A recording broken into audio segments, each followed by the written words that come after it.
Mga katambay, mga kababayan, si Kamanong po, nagbabalik naman po muli para po magkomento po sa inyo dito po sa Tambay Makabayan. Maganda umaga po muna, tanghali, hapon, gabi, madaling araw po sa atin lahat. Samahan niyo po inyong lingkod, magkomentuhan po tayo dito po sa Tambay Makabayan. Siyempre po, ingat-ingat po tayo. Siyempre, sana po nasa mabuti po tayong kalagayan lahat. Umpisa na po natin mga kababayan, ito po. Meron pong pinakita pong paliwanag si Mayor Magalong mga tambay at kung gaano po kalaki ang ninanakaw po ng mga demonyong magnanakaw na politiko sa ating bansa.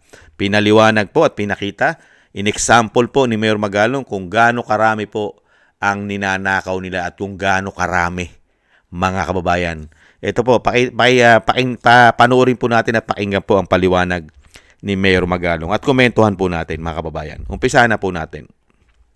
Kung minsan, parang napakadali lang mangitin ang salitang bilyon. Pero kapag inisip natin kung gaano ito kalaki, doon natin marirealize ang tunay na halaga.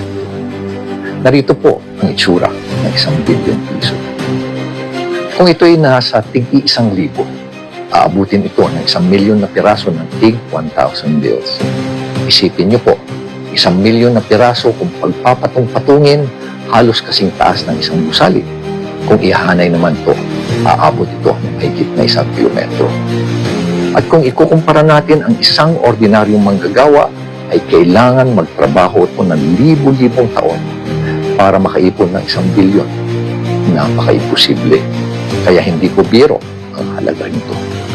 Kaya bilang inyong lingkod bayan, tungkulin namin na siguraduhin na bawat sentimo, bawat piso ay ginagastos ng wasto at maayos para sa kapakanan ng lahat. Ang pera ng gobyerno ay hindi para sa iilan at dapat natin pangalagaan. Taon-taon na lang, bilyon-bilyong piso ang ninanakaw. Alam niyo po ba na if you're stealing 1 billion a year, you're actually stealing 2.7 million a day. Ganito po ang itsura ng 2.7 million pesos. Magkano ho ba ang kinikita ng ating mga vendors araw-araw? 400? 300? Yung mga jeepney at yung mga taxi drivers, magkano po? 600, 700 na good day. Magkano po ang allowance ng mga kabataan ngayon? 25 pesos, 50 pesos, 100, 150. At paano naman po ang ating mga sundalo na ang kanilang allowance para sa kanilang araw-araw na pagkain nasa 350 pesos lang at nakikipagyera pa po yan ngayon. Habang ang mga tiwaling government officials nagnanakaw ng 2.7 million a day, wala pa hong tax yan. Nung nakarang araw, nakita po natin ang mga perang nakapatong po sa mga lamesa during congressional hearings. Para malaman po kayo at magkaroon kayo ng idea kung gaano po ang halaga nito. Sa 1,000,000, ganyan po ang itsura niya. Sa 5 million pesos, ito naman po ang itsura niya. At ang 10 million piso, ito naman po ang itsura. At ano naman ang dimension ng 1,000,000,000 piso? Pag in-stack mo ang 1,000 peso bills, 5 feet by 5 feet by 4 feet. At dito po malinaw ang ating paninindigan. Walang puwang ang katiwalian. Walang puwang ang pag-aaksaya. Ang pera ng bayan ay dapat gamitin ng may malasakit at pananagutan. Maraming salamat po at muling sama-sama nating bantayan at pahalagaan ang yaman ng bayan. Yan po mga tambay, ang paliwanag at pinakita po ni Mayor Magalong ang nangyayari pong systematic at talamak na korupsyon nung makabalik po sa kapangyarihan ang tinatawag na mga magnanakaw umano. Mga history po nila yan eh. Di ba? Ano po ba history nung nakabalik sa kapangyarihan? Diktador, magnanakaw, mamamatay tao umano. Di ba? Ganyan po history nung makabalik sila. Yan ang history ng tatay niya eh. Di ba? At pinakita rin po. Sana po ipakita rin po at mapanood po ng men in uniform. Ito pong ginagawa pong systematic corruption ng mga politiko na sila po ay talagang ang kanilang konstitusyon ang kanilang konstitusyon ay nananatili po sila mga kababayan, hindi po sila mawawala at talagang paninindigan nila ang kanilang konstitusyon, ang mga ating mga AFP at ang PNP, mga kababayan. Sana makita po nila yung malinaw na paliwanag ni Mayor Magalong kung gaano karami ang perang ninanakaw ng mga demonyong politiko sa ating bansa. No, pinaliwanag niya kung gaano karami ang milyon, 2 milyon mahigit ang nananakaw ng mga korap na politiko sa loob ng isang araw. Pinaliwanag niya ang kita ng mga driver, taxi, jeep, mga vendors, di ba? Pati ang mga sundalo, mga kita, allowance, hindi ba? Pati ang kita ng manggagawa. Pero ang mga politiko ko magnakaw po, bilyon, milyon, daang milyon, pero walang buwis, walang tax. Samantalang ang mahirap, nagbubuwis pa. Ganyan po katalamak.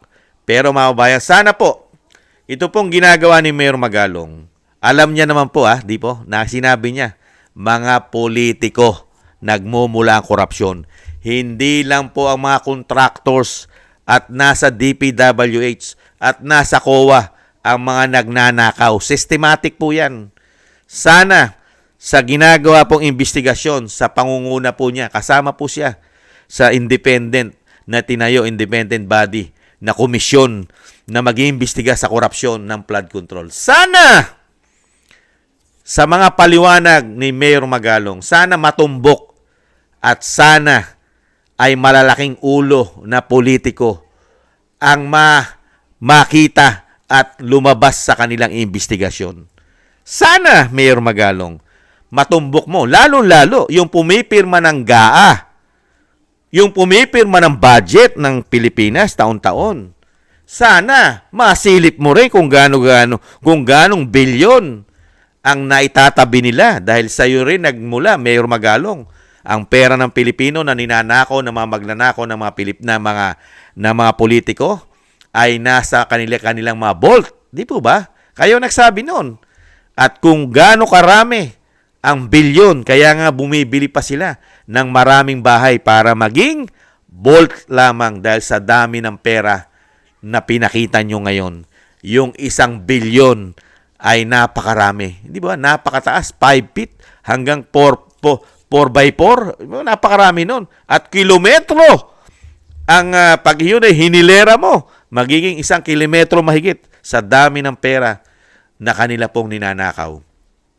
Kaya nga po yung mga politiko ngayon, nakakabili ng mamahaling mga luxurious. Di ba? Meron sila mga helicopter, may mga private jet, may mga yate, kaya gaganda ng mga sasakyan, kaya gaganda ng mga luxurious, mga alahas, mga damit, mga bag. Hindi po ba? At kay rami-rami nilang mansyon, mga ari-arian, bahay. Hindi po ba? At meron din mga bahay sa ibang bansa dahil sa pinakikita ni Mayor Magalong kung gaano karami taon-taon ang nananakaw nila sa pera ng taong bayan. Samantalang napakarami pong politiko ngayon na diyan na po tumanda. Pabalik-balik po sila. Diyan na po tumanda. At yung iba, nagkamatay na nga. Nagkamatay na iba. Politikong namatay. Kaya sa dami po kaya ng pinakita ni Mayor Magalong na ninanakaw nila. Kaya po sila hindi na maghihirap. Ang mga Pilipino ang naghihirap. Sa kakarampot na kinikita, nagbubuwis ka pa. Samantalang itong mga demonyo na ito, mga kabayan, 1 damo ka lang kinukuha ang pera, pre-tax pa. Pre-tax. Walang buwis. Ganyan po, kawawalang hiya ang mga politiko na yon. Sana mga tambay, ito pong paliwanag ni Mayor Magalong ay hanggang paliwanag at hanggang ipinakita na lang po sa atin ang dami ng pera ng ninanakaw ng mga demonyong politiko. Sana rin po, isang araw ay pangalanan at ipahayag ni Mayor Magalong ang mga magnanakaw na mga politiko, mga kababayan. Magmula sana sa taas hanggang sa LGUs. Madali na pong tuntunin ng mga contractors. Madali na po yan. Kilala na po yan. Mga kababayan, lalo-lalo yung nasa DPWH.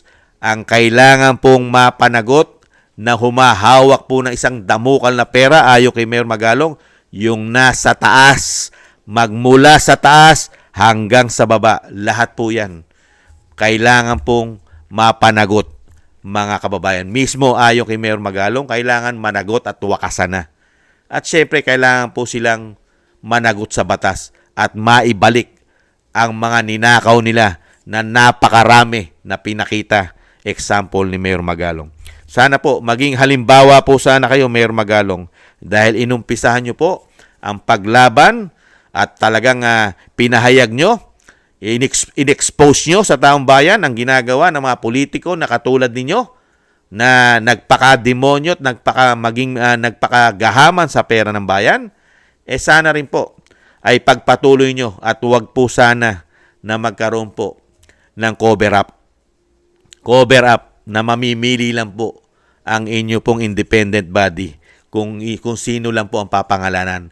Pero meron po kayong i-cover up. Hindi kaya. Huwag naman sana, Mayor Magalong. Umaasa ang mga Pilipino sa mga sinasabi ninyo na wala kayong sasantuhin. Lahat sila ay kailangan managot sa batas. Aabangan po namin yan, Mayor Magalong. Aabangan po namin. At sana rin po ay mapanood din po yan ng men in uniform, mga kababayan. Ang tanong ni Kamanong, baka pati ang men in uniform ngayon, lalo-lalo mga general, baka ganyan din karami ang nakukuha nilang pera sa gobyerno. Hindi kaya? Kaya nga nabubulag sila nagiging bingi. Di ba? Hindi kaya? Nagtatanong lang si Kamanong, baka yung pinakitang pera ni Mayor Magalong, ganyan din ang nahahawakan ng mga general, kaya nagiging tapat sa konstitusyon. At walang nakikitang korupsyon, mga kababayan. Maraming salamat po, mga kababayan. Abangan po natin ang mga nag-uumpisa na po mag-imbestigasyon yan Nag-uumpisa na po mag-imbestiga sila Mayor Magalong. Tingnan po natin kung kaya niyang pangalanan ang Pangulo ng Pilipinas, si Saldico, si Martin Romualdez, at napakarami pa, lalong-lalo yung mga pumirma saan? Sa impeachment ng Vice President. Napakarami po niyan, mga pumirma. 200 mahigit yan. 200 mahigit na mga congressman plus speaker pa. At syempre, ang pumipirma ng GAA, mga bayan, ang Commander-in-Chief. Tingnan po natin kung kaya pong imbestigahan po yan ng isang sinasabing Mayor Magalong at ang kanya pong grupo, mga kababayan. Thank you po sa nagusto po ng Tambayan Mga Kabayan sa YouTube at TikTok. At ganoon din po sa mga subscribers po natin. Thank you. At sa mga patuloy na nagsusubscribe, thank you po. At sa mga nagbibigay po ng tulong at biyaya, maraming salamat po. Shoutout po sa inyo lahat. Thank you po. At syempre po, yung mga nagko-comment, like, share, and subscribe, thank you rin po. At yung dasal at panalangin po natin, mga kabayan, pagsamasamahin po natin na maingatan po ang pamilya Duterte, ang ating Vice President. Ang dating Pangulong Duterte ay madugtungan pa po ang kanyang buhay at kalakasan at makabalik po sa lalong mabilis sa ating bansa. Maraming salamat po sa mga dasal. At tayo rin po ay magdasal, mga kabayan, na tayo po ay maingatan at ang ating buong sambayanan. Thank you po, mga kabayan. Konting tiis na lang po, mga kabayan. At darating po ang panahon na uupo rin po ang agila ng Mindanao sa Malacanang. At muli pong makakabangon ang ating bansa sa pagkakalugmok ng isang damukal na pera ang nakukuha pala nila ayon kay Mayor Magalong. Ingat po tayo, mga kabayan. Paalam. Bye-bye.